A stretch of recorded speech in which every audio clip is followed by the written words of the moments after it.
कि सीढ़ियां उन्हें मुबारक जिन्हें छत तक जाना है, आपकी मंजिल तो अब की बार वर्दी चढ़ाना है। नमस्कार दोस्तों, एक बार फिर से स्वागत करता हूं यशस्वी योद्धा के ऑनलाइन प्लेटफॉर्म पर। दोस्तों आज हम लोग प्रैक्टिस सेट करने जा रहे हैं जीके के। जैसा कि आप लोगों को पता है कि पुलिस के पेपर में जीके का बहुत बड़ा योगदान है। तो दोस्तों आप सभी को बता दूं कि आज की परीक्षाओं में उत्तर प्रदेश से सामान्य ज्ञान से किस प्रकार के प्रश्न बनेंगे। तो आज की वीडियो को पूरा जरूर देखिएगा, क्योंकि ये वीडियो आपके सिलेक्शन के लिए जिम्मेदार होगा। तो चलिए दोस्तों वीडियो को शुरू करते हैं। अगर अभी तक आप लोगों ने हमारे चैनल को नहीं सब्सक्राइब किया है तो कर लीजिए, और टेलीग्राम नहीं ज्वाइन किया है अभी तक तो कर लीजिए, ताकि आपको फायदा मिलता रहे। तो चलिए दोस्तों वीडियो को शुरू करते हैं। आपका मेरे दोस्त आपका पहला प्रश्न है, और आपको मैं बता दूं 40 प्रश्न इस वीडियो में करवाने वाला हूं। अगर जितने विद्यार्थी ईमानदारी से तैयारी कर रहे हैं, कमेंट सेक्शन में जरूर बताइएगा कि आपने कितने का जवाब दिया। जितने विद्यार्थी अगर 20 का जवाब दे रहे हैं तो समझ जाइएगा कि आपकी तैयारी बहुत ही बेहतरीन चल रही है, ठीक ठाक चल रही है। तो चलिए हम लोग चलते हैं अपने पहले प्रश्न की ओर। आपका पहला प्रश्न है कि 12 ताप विद्युत एवं कारखाना ताप विद्युत केंद्र की स्थापना किस जिले में की गई है। तो जल्दी जल्दी इसका आंसर बताएं मेरे दोस्त। आप सभी को बताना चाहूंगा कि ये सारे प्रश्न आए हुए हैं, तो किसी भी प्रश्नों को मजाक में आप लोग मत लीजिएगा। आपका प्रश्न है तो इस दोस्तों इसका राइट आंसर हो जाएगा ऑप्शन नंबर ए वाला। जिन विद्यार्थियों ने ए नंबर ऑप्शन का राइट आंसर बताया उनका बिल्कुल सही है कि 12 ताप विद्युत एवं कारखाना ताप विद्युत केंद्र की स्थापना किस जिले में है। इलाहाबाद में जिले में, यानी कि इलाहाबाद क्या भैया, प्रयागराज में है। अब इसको प्रयागराज समझिए, ठीक है। आपका दूसरा प्रश्न है, जल्दी जल्दी इसका आंसर बताएं मेरे भाई। कह रहा है कि उत्तर प्रदेश में भारतीय सूचना प्रौद्योगिकी संस्थान जहां स्थापित किया गया है वह जगह है। तो दोस्तों ये जीके का बहुत ही महत्वपूर्ण प्रश्न है। तो दोस्तों आप सभी को बताना चाहूंगा इसका राइट आंसर हो जाएगा क्या भैया, इसका राइट आंसर इलाहाबाद, यानी कि इलाहाबाद का मतलब मेरे भाई, इलाहाबाद का मतलब हो जाएगा प्रयागराज। अब इसका नाम रख दिया गया है, इलाहाबाद का नाम बदलकर प्रयागराज कर दिया गया है। उम्मीद करता हूं एक एक बातें समझ में आ रहा होगा। आपका 3 नंबर का प्रश्न आपकी स्क्रीन के सामने है। तीसरा नंबर का प्रश्न है मेरे भाई, तीसरा नंबर का प्रश्न कह रहा है कि उत्तर प्रदेश में कृत्रिम रबड़ का कारखाना अवस्थित है। तो ये प्रश्न अगली बार आया हुआ उत्तर प्रदेश यूपी पुलिस में, तो इस प्रश्नों को टिक लगा लीजिए, इंपॉर्टेंट है कि उत्तर प्रदेश में कृत्रिम रबड़ का कारखाना अवस्थित है। तो कहां पर अवस्थित है दोस्तों, तो याद रखिएगा गाजियाबाद में अवस्थित है। कहां पर, गाजियाबाद में अवस्थित है। तो हम लोग चलते हैं अपने अगले प्रश्न की ओर। आपका 4 नंबर का प्रश्न है मेरे भाई, कह रहा है कि आचार्य महावीर प्रसाद द्विवेदी का जन्म उत्तर प्रदेश के किस शहर में हुआ था। तो यूपी जीके का प्रश्न दोस्तों आपकी परीक्षाओं में देख लेना, मैं चैलेंज करता हूं।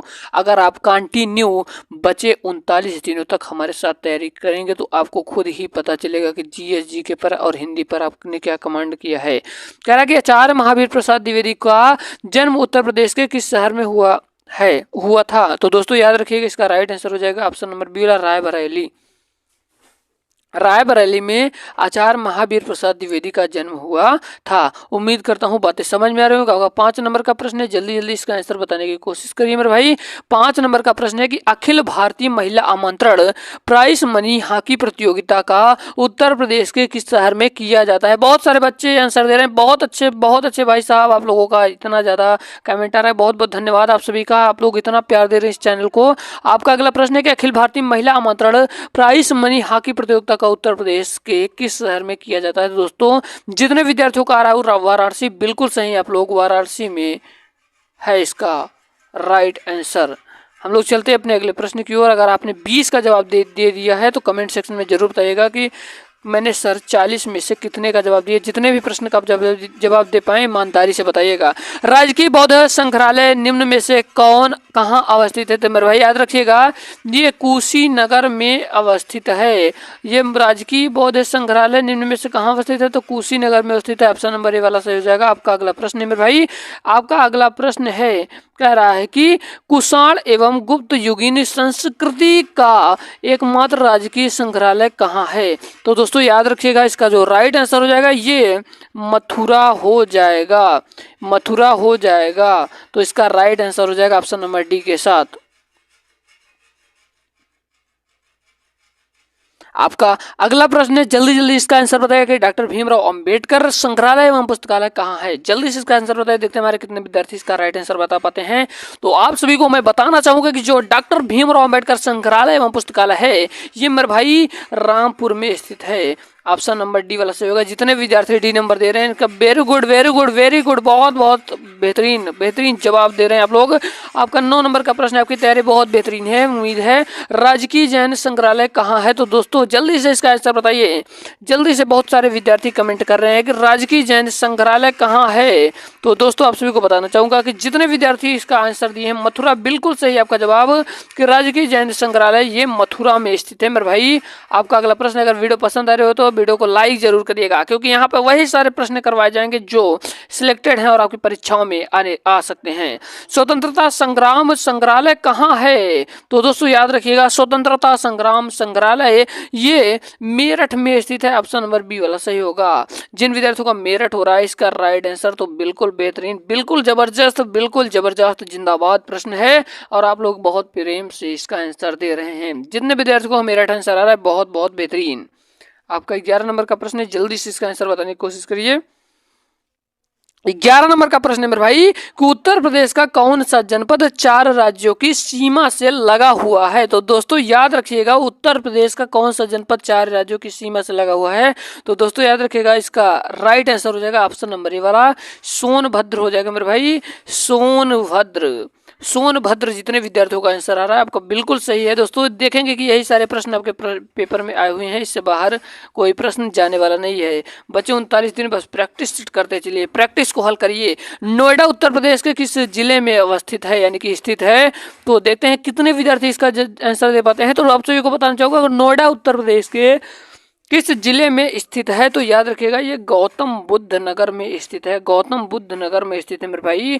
ऑप्शन नंबर ए वाला सही होगा। आपका अगला प्रश्न है, आपकी स्क्रीन के सामने है, जल्दी जल्दी इसका आंसर बताइए। कह रहा है कि उत्तर प्रदेश के निम्नलिखित में से जनपदों में से कौन सा क्षेत्रफल की दृष्टि से में सबसे छोटा है। तो दोस्तों याद रखिएगा, इसका राइट आंसर हो जाएगा ऑप्शन नंबर ए वाला, वाराणसी क्षेत्रफल की दृष्टि से सबसे छोटा है। हम लोग चलते हैं अपने अगले प्रश्न की ओर। अगर आपको वीडियो पसंद आ रहा है तो शेयर जरूर करिएगा मेरे भाई, क्योंकि आप अगर शेयर करेंगे तो हम समझ जाएंगे कि हमारे जितने विद्यार्थी हमारे चैनल से बहुत ही प्रेम से जुड़े हुए हैं और बेहतरीन तैयारी कर रहे हैं। उत्तर प्रदेश राज्य का कौन सा जिला नेपाल के साथ अपनी सीमा साझा नहीं करता। तो दोस्तों याद रखिएगा, इसका राइट आंसर हो जाएगा ऑप्शन नंबर सी वाला, सीतापुर। जितने दोस्त हमारे सीतापुर आंसर दे रहे हैं उनका बिल्कुल सही है, सीतापुर। देखते हैं 40 में से कितने का जवाब दे पाते हो। 14 नंबर का प्रश्न कंप्लीट होता हुआ आपका 15 नंबर आपकी स्क्रीन के सामने है। 15 नंबर का प्रश्न कह रहा है दोस्तों, 15 नंबर का प्रश्न कह रहा है, सुनिएगा कि उत्तर प्रदेश की सीमा रेखा भारत के कितने राज्यों से मिलती है। तो दोस्तों याद रखिएगा, उत्तर प्रदेश की जो सीमा रेखा है ये भारत के कितने राज्यों से मेरे भाई। जितने लोगों का आंसर आ रहा है सी नंबर की ये 8 राज्यों से मिलती है, बिल्कुल सही है आपका राइट आंसर। आपका 16 नंबर का प्रश्न आपकी स्क्रीन के सामने है कि उत्तर प्रदेश यानी कि यूपी में स्थित जौनपुर की अटाला मस्जिद का निर्माण कराया गया। तो दोस्तों याद रखिएगा, ये जितने विद्यार्थियों का राइट आंसर ये वाला आ रहा है कि शक राजवंश के शासक इब्राहिम शाह के द्वारा, बिल्कुल सही मेरे भाई। इसका राइट आंसर हो जाएगा ऑप्शन नंबर ए वाला। आपका अगला प्रश्न है दोस्तों, अगला प्रश्न है कि निम्न में से कौन सा गलत है। बहुत ही महत्वपूर्ण प्रश्न है, सारे प्रश्न यूपी पुलिस में आए हुए हैं, तो किसी भी प्रश्नों को मजाक में लेने की गलती ना करें, क्योंकि एक एक प्रश्न आपको पछताने को हो जाता है। तो सारे प्रश्नों को ध्यान से पढ़ते चलिए। निम्न में से कौन सा गलत है। तो दोस्तों याद रखिएगा, इसमें कौन गलत है, भारतीय शर्करा समिति 1922 में गलत है, बिल्कुल गलत बात है। इसका मतलब राइट आंसर जाएगा ऑप्शन नंबर ए के साथ। आपका नेक्स्ट प्रश्न आपकी स्क्रीन के सामने है, कह रहा है मेरे भाई कि किस वर्ष कानपुर में शर्करा प्रौद्योगिकी के इंपीरियल संस्थान की स्थापना की गई। तो दोस्तों याद रखिएगा, इसका राइट आंसर हो जाएगा ऑप्शन नंबर डी के साथ, ऑप्शन नंबर डी के साथ 1936। उम्मीद करता हूँ सारी बातें सारी चीजें बिल्कुल बेहतरीन ढंग से समझ में आ रही होंगी। चलिए अगला प्रश्न आपकी स्क्रीन के सामने है, कह रहा है कि लक्ष्मीपति सिंघानिया हृदय रोग संस्थान कहाँ स्थित है। तो दोस्तों याद रखिएगा, इसका राइट आंसर हो जाएगा ये कानपुर में स्थित है। ऑप्शन नंबर बी वाला सही होगा। आपका अगला प्रश्न आपकी स्क्रीन के सामने हो। 20 नंबर का प्रश्न, उत्तर प्रदेश गन्ना शोध परिषद किस शहर में स्थित है? तो दोस्तों याद रखिएगा, इसका जो राइट आंसर हो जाएगा ना तो लखनऊ, ना तो कानपुर, ना तो मिर्जापुर, ये इन तीनों में से कोई नहीं। इसका मतलब right answer option number D वाला हो जाएगा, इनमें से कोई नहीं। आपका अगला प्रश्न है 21 नंबर का प्रश्न आपकी स्क्रीन के सामने है। जल्दी जल्दी आप लोग इसका आंसर बताने की चेष्टाएं करिए, कोशिश करिए। बेहतरीन, बहुत जबरदस्त, जिंदाबाद, बहुत जबरदस्त आप लोगों के आंसर आ रहे हैं दोस्तों। कि भारत की पूर्व प्रधानमंत्री श्रीमती इंदिरा गांधी की पूर्ण स्मृति में किस प्रतियोगिता का आयोजन किया जाता है? तो दोस्तों याद रखिएगा, इसका राइट आंसर हो जाएगा इंदिरा मैराथन। इंदिरा मैराथन। अगला प्रश्न दोस्तों कि किस वर्ष उत्तर प्रदेश में किसान बड़ी योजना लागू की गई है? तो दोस्तों याद रखिएगा, इसका जो राइट आंसर हो जाएगा ये हो जाएगा 1992। ऑप्शन नंबर ए वाला सही हो जाएगा। अगला प्रश्न है मेरे भाई, कह रहा है कि केंद्रीय औषधि अनुसंधान संस्थान की स्थापना किस वर्ष की गई? तो बहुत महत्वपूर्ण प्रश्न है, तो टिक लगा लीजिए, इसको इम्पोर्टेंट कर लीजिए, कॉपी में नोट कर लीजिए। तो 23 नंबर का प्रश्न जाएगा आपके ऑप्शन नंबर ए के साथ 1951।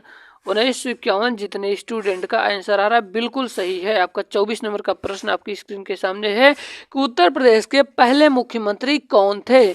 तो दोस्तों याद रखिएगा, उत्तर प्रदेश के जो पहले मुख्यमंत्री थे वो सुचेता कृपलानी। कौन? सुचेता कृपलानी थे। ऑप्शन नंबर सी के साथ जाएगा। आपका 25 नंबर का प्रश्न आपकी स्क्रीन के सामने है। कह रहे उत्तर प्रदेश राज्य में ग्रीष्म ऋतु में औसत अधिकतम तापमान कितना होता है? तो दोस्तों याद रखिएगा, इसका जो राइट आंसर, जितने विद्यार्थी इसका आंसर दे रहे हैं 40 डिग्री सेल्सियस बिल्कुल सही हो जाएगा। इसका राइट आंसर हो जाएगा 40 डिग्री सेल्सियस। ठीक है, हम लोग चलते हैं अपने अगले प्रश्न की ओर। आपका अगला प्रश्न आपकी स्क्रीन के सामने है। जल्दी जल्दी इसका आंसर बताइए। आपका भैया अगला प्रश्न कह रहा है कि राजकीय, मेरे भाई अगला प्रश्न आपके सामने आपसे कह रहा है कि बहुत ही ज्यादा, जितने प्रश्न करवा रहा हूँ सारे बहुत इंपॉर्टेंट है। राजकीय पुरातत्व संग्रहालय कहाँ है? तो दोस्तों याद रखिएगा, ये कहाँ पर स्थित है? ये कन्नौज में स्थित है। ऑप्शन नंबर डी वाला सही हो जाएगा। आपका अगला प्रश्न है, कह रहा है कि जियादुनी बर्नी किस जनपद का निवासी था? तो दोस्तों याद रखिएगा, ये कहाँ का निवासी था? तो ये था मेरे भाई बुलंद शहर का निवासी था। कहाँ का? बुलंद शहर का निवासी था। ऑप्शन नंबर बी वाला सही होगा। आपने कितने का जवाब दिया है अभी तक? जल्दी जल्दी कमेंट में बताइए। अमीर खुसरो ने किसके विकास में अग्रणी भूमिका निभाई? तो दोस्तों याद रखिएगा, इसका जो राइट आंसर हो जाएगा ऑप्शन नंबर सी के साथ खड़ी बोली। आपका 29 नंबर का प्रश्न है, कह रहा है कि लोक कला संग्रहालय कहाँ पर है? तो दोस्तों मेरे भाई याद रखिएगा, ये लखनऊ में स्थित है। ऑप्शन नंबर ए वाला सही होगा। आपका 30 नंबर का प्रश्न है, जल्दी से इसका आंसर बताइए कि प्रांतीय हाइजीन इंस्टीट्यूट कहाँ है? तो दोस्तों याद रखिएगा, इसका जो राइट आंसर हो जाएगा ये लखनऊ हो जाएगा। हम लोग चलते हैं अपने अगले प्रश्न की ओर। आपका 31 नंबर का प्रश्न है, निम्नलिखित राज्यों में से किस से उत्तर प्रदेश की सीमा नहीं लगती? तो दोस्तों याद रखिएगा, इसका राइट आंसर हो जाएगा ऑप्शन नंबर बी वाला, पंजाब के साथ। कहाँ से भैया? पंजाब के साथ नहीं लगती। ऑप्शन नंबर बी वाला सही होगा। आपका 32 नंबर का प्रश्न है कि उत्तर प्रदेश में सबसे कम क्षेत्रफल वाला जनपद कौन सा है?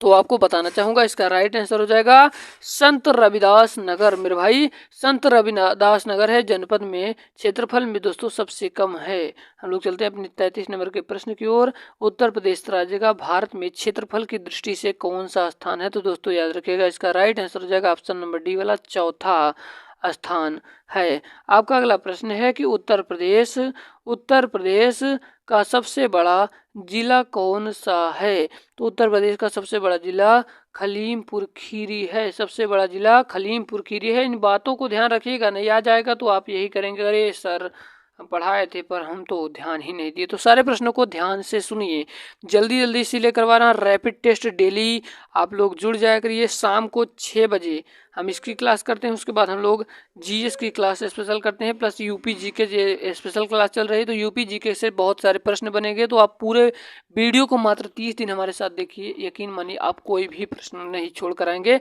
निम्न में से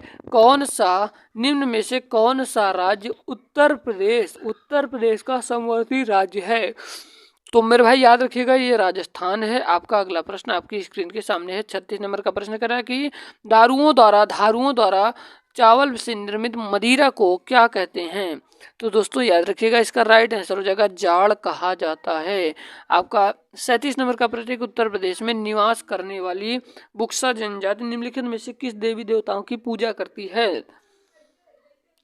तो आप सभी को बता दूं कि ये दुर्गा माँ और माता लक्ष्मी की पूजा करती है ये जनजाति। ऑप्शन नंबर बी वाला सही हो जाएगा। आपका 38 नंबर का प्रश्न है कि बुक्सा जनजाति के लोग शक्ति के प्रतीक रूप में किस वृक्ष की पूजा करते हैं? तो मेरे भाई याद रखिएगा, पीपल के वृक्ष की पूजा करते हैं। ऑप्शन नंबर डी वाला सही हो जाएगा। आपका 39 नंबर का प्रश्न है, कह रहा है कि उत्तर प्रदेश के वन क्षेत्र वाले जिले सोनभद्र का वन क्षेत्रफल कितना है? तो दोस्तों आप सभी को बता दूं कि इसका राइट आंसर हो जाएगा ऑप्शन नंबर सी वाला, लगभग 2540 वर्ग किलोमीटर।